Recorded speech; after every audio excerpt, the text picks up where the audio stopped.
Hello everybody, welcome back to another video. I'm hoping you guys are all having a fantastic day. My hair is crazy. I was outside. It is cold, cold, cold. My face may be a bit red, I don't know. Tongue a bit frozen, but we have a lot of changes. This system is looking very, very interesting. There have been quite significant changes. Really though, the locations that were expected to see heavy snow are still most likely going to see heavy snow, though newer locations could see more snow. So definitely stay tuned if you want a brief overview of the changes. I'll try doing my best, but again, for official info, the National Weather Service is the best, and that should be your primary source.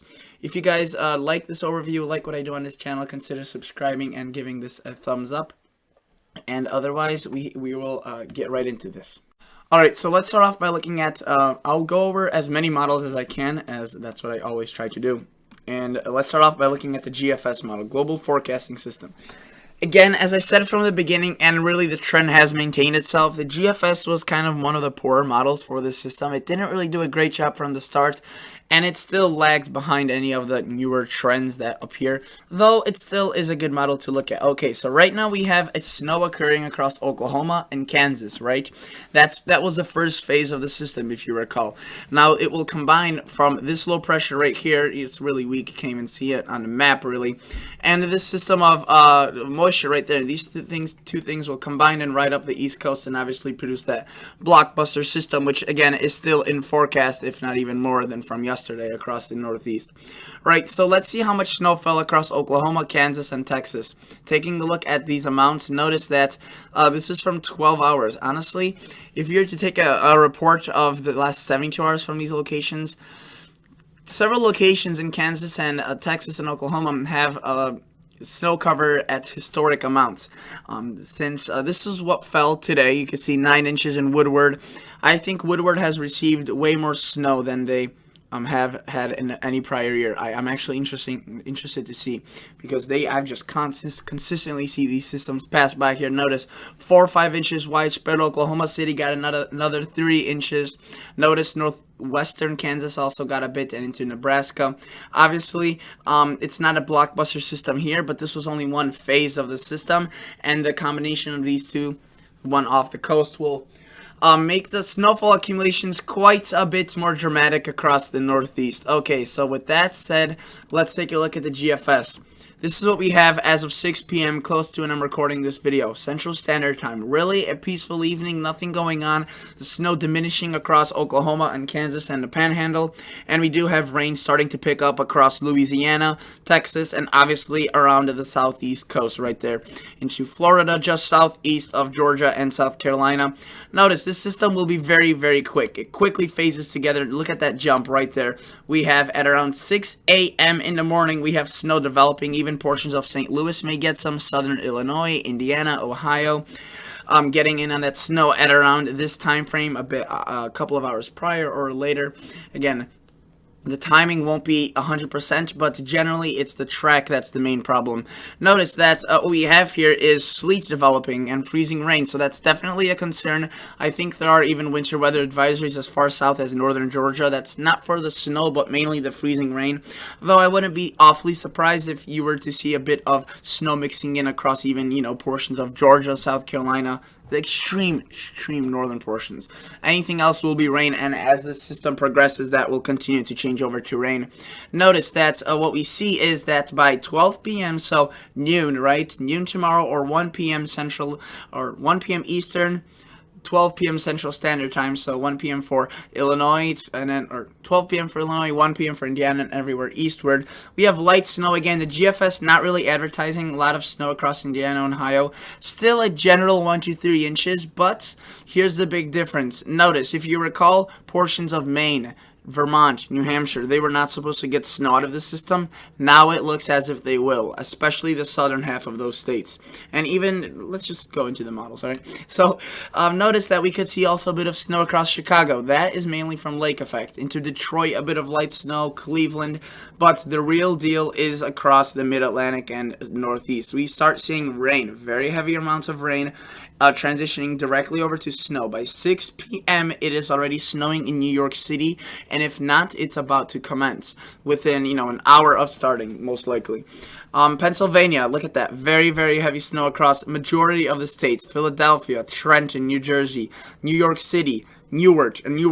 Every one of those locations start off as snow for sure. And a lot of those locations don't even transition to rain, but a few locations like Philadelphia may briefly. So notice, now as we push this into 12 a.m., right, this system intensifies. The low, the rain or, the precipitation rates of the snow are extremely heavy. 2 to 3 inches of snow, not out of the question, if not higher. Thunder snow may be a potential across Pennsylvania, northern New Jersey into Long Island, Connecticut, Providence, Rhode Island, Massachusetts. And if you recall earlier, this was the northern edge of the storm, right? Now, look what most of the models do, including the GFS. It brings the system much further towards the north. What that means for New York City is maybe possibly more a bit of sleet and rain mixing in, but let me tell you, still a very significant system for New York City, most likely over a foot regardless of how things play out. The only location that may get diminished amounts is southern New Jersey. I think will stay mainly rain. Central New Jersey will be the dividing line, so an absolute nightmare to forecast. And then Long Island will be also, as get closer towards the ocean, will have diminishing amounts still, 3 to 5 inches, even as far as Long Island goes, the eastern coast. I wouldn't exclude that. So notice as we play this into motion now, this is 6 a.m., right? So at this point, travel is basically impossible. The roadways are probably clogged up.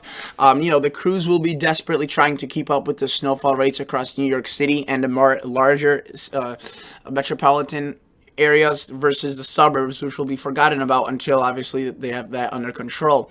The good thing is this will be not lasting more than 24 hours at any given location. It will be a quick, dump and go. And in other words, this will, obviously lead to very heavy snowfall rates if it's occurring so quickly and at such high amounts, leaving such high amounts behind. Notice New York City, again, lots of snow. Connecticut, Providence, and I wouldn't exclude, Philadelphia potentially seeing some rain and sleet, so that may cut down on some amounts, but generally still a pretty powerful system. And notice, northwestern Pennsylvania. I had a viewer asking me how much snow for northwestern Pennsylvania. I said 1 to 4 inches. I wouldn't say that now. Now, the GFS is still a model that takes it more southernly. You could see it brings snow, way into Maine and New Hampshire, Vermont, but it's not awfully heavy. And let's take a look at these snowfall amounts. This is assuming a 10-to-1 ratio. So again, these will be higher, will be lower. And again, I strongly think the GFS has done the poorest out of all the models. So, and I think it has been underperforming across some locations. But look, I mean, that's still over a foot across New York, the biggest event you've seen since 2016. Boston, potentially around a foot. We'll have to see. I would say higher, not out of the question. And again, Pennsylvania, possibly 2 to 4 feet of snow, not out of the question. Sorry, 2 to 3. 4 feet, maybe not. 2 to 3, though, which is, still a massive event. Erie, far extreme northwestern Pennsylvania, maybe seeing the amounts diminishing, though, again, there are several models showing the heavy snow expanding well into eastern Ohio with that 7-8 inch amounts. So this is just one model. Let's take a look at other models. And I won't go over the timing with the other models because they are relatively in good agreement with each other, and it's just the amounts and the track difference. So let's take a look at the Canadian model, total amount of snow. Look at that. It takes it a bit further towards the north with the heavier amounts. New York City, slightly less amounts. Again, still, I would say 10 to 14 inches with all the models averaged out.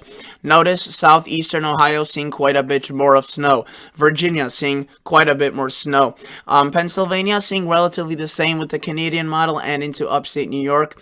Though again, it seems the heaviest of the heaviest amounts will fall just a bit inland, but it's all relative. The heavy amounts could be 2 to 3 feet, while the lighter amounts obviously could be still a foot or two for New York City.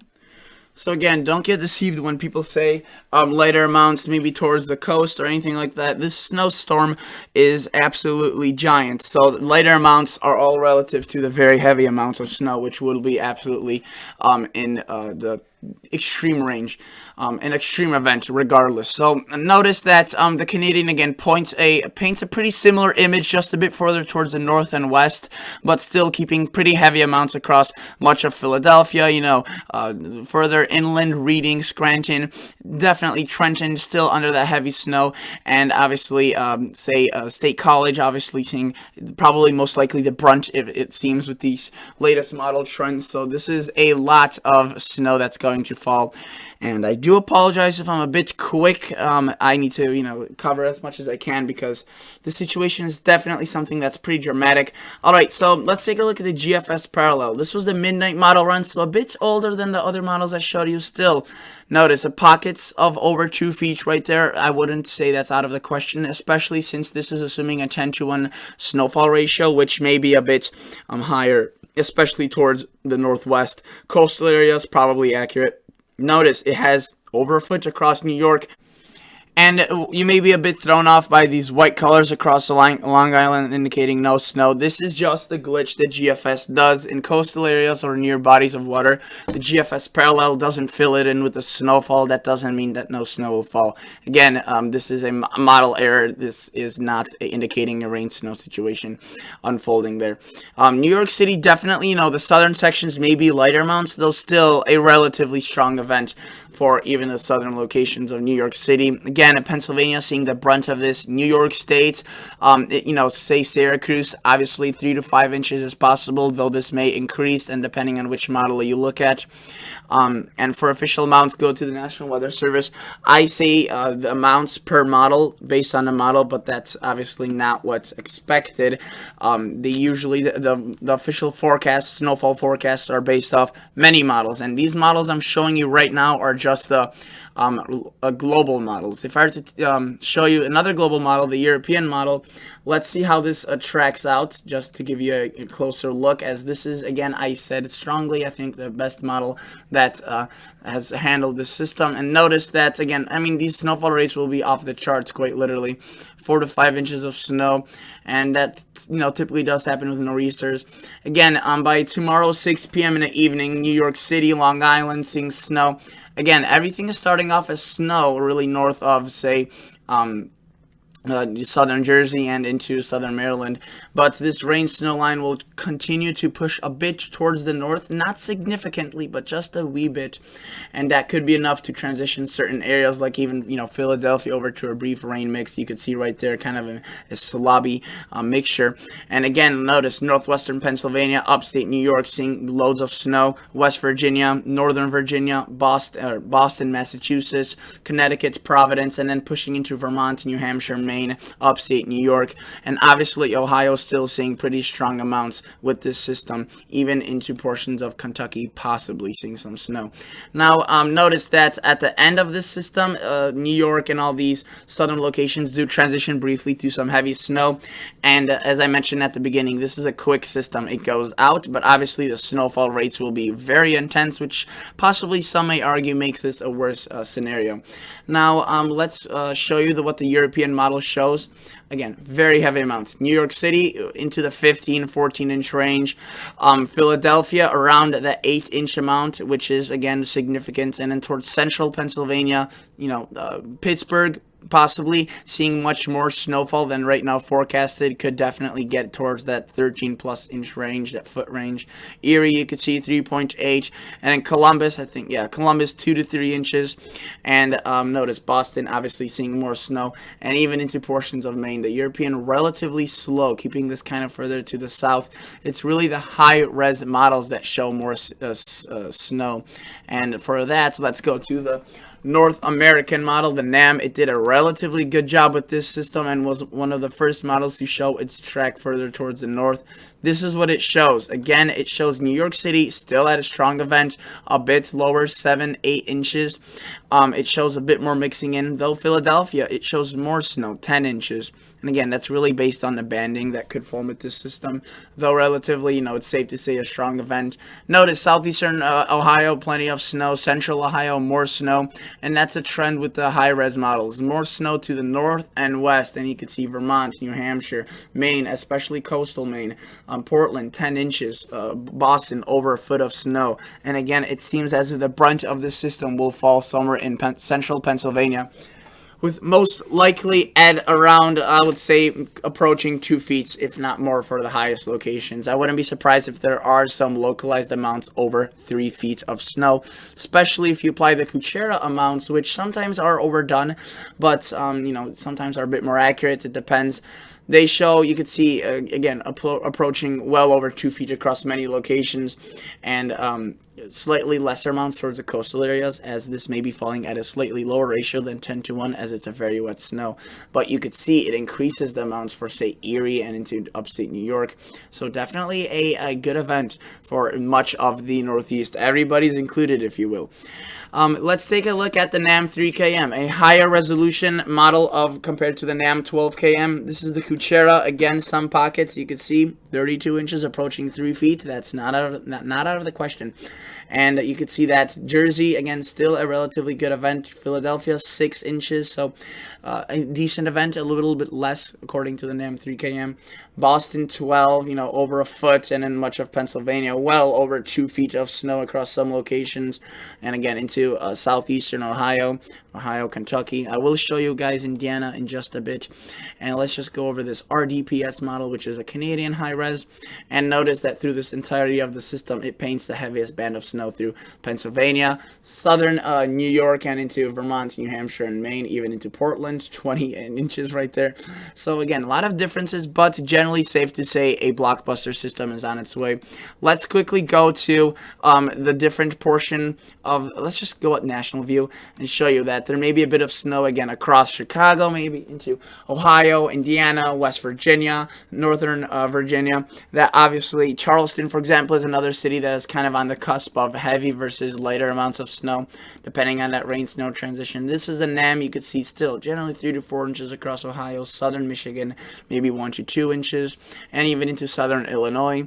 And the NAM 3KM really mimics and echoes similar thoughts, with generally 1 to 3 inches across these locations with the Kuchera. So definitely a large event. Now let's take a glance at some of the National Weather Service offices and what they have to say.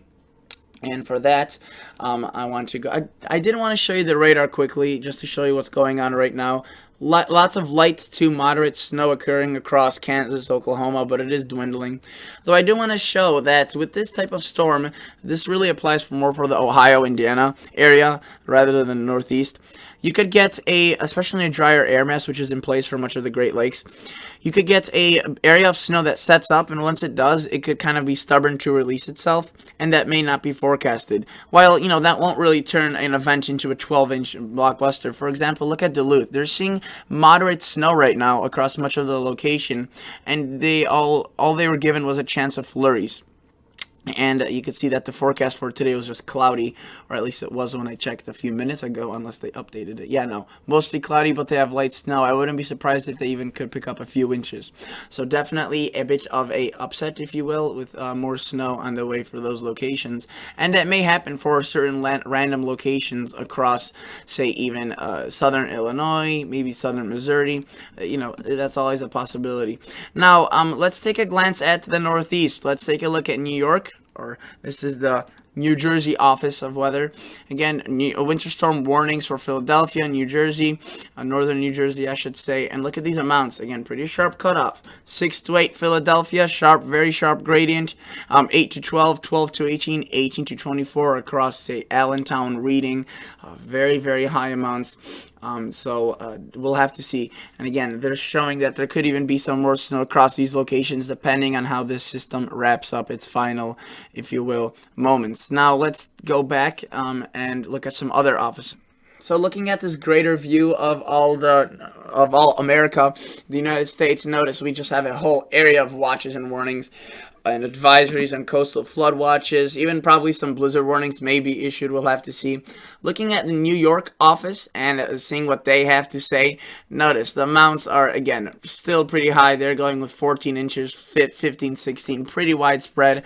Blizzard-like conditions are possible, and again, most likely I would say that travel will be near impossible, especially at these heavy rates of snow. This won't be a long duration light event.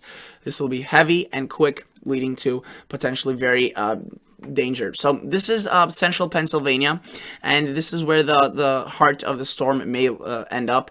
And notice that they're showing for Harrisburg 18 to 24, Gettysburg, York, and what they're showing is something to watch. Again, this may continue shifting further towards the north, towards State College, Altoona, and these amounts may end up even pushing into Pennsylvania, the 6 to 8, into further north into Pennsylvania, I should say. So again, it's something to watch. These models are constantly evolving, and overall, still a giant system that is on its way, and there's just so much to cover. Let's go to Boston, quickly cover those locations. Again, a relatively high event. A lot of change from yesterday. Boston was not expecting to see 8 to 12. Now they are. Notice 8 to 12, 8 to 12, 12 to 18. Waterbury, New Haven, Danbury, Bridgeport. Very heavy snow amounts across much of these locations. And again, the 1 in 10 amounts, which is the probabilistic snowfall amounts, are even higher for these locations. So this is what the high-end amount may look like for Boston if the system overperforms. You can see widespread, 1.5 feet possible. This is what might happen if it underperforms. Still a significant system. And this is what the expected is, as I showed you earlier. Now let's take a look at that for potentially New York City. Again, the expected, you could see 14, 15, 12 inches. Again, lesser amounts as you push into Long Island. This is the high-end amounts if this overperforms. Notice 1.5 feet possible, so a giant storm, especially increasing towards the north and west. Low-end amounts, again, there's still a very high system, a very powerful, impactful snowstorm. Now let's look at the central Pennsylvania. This is the expected snowfall. You can see 15, 14, 13 inches, right? And this is if it's overperforms, 2 feet plus, and some of these locations right there is indicative of 30 inches plus. You can see high-end amounts, 6 inches Erie. I would say that's more likely, for example, to occur there than these amounts right there across central Pennsylvania. Low-end amounts, if the system underperforms, you're still looking at a foot. So again, definitely just a historic snowstorm underway, and records will be for sure broken, especially at the rate this will be falling as. Of course, for official info, go to the National Weather Service, but as of now, that is it for me, and just stay safe, don't make stupid decisions, and you will be fine. This isn't something that is life-threatening, but it could be if you decide to make it that way. All right, if you guys want to look at tropical tidbits and pivotal weather, these are the websites I use for the weather models. National Weather Service is in charge of the accurate information, the most accurate information, which is just weather.gov, or just type in National Weather Service in any search engine. All right, so that's basically it for me today, and I'll catch you all guys on the next episode. See ya.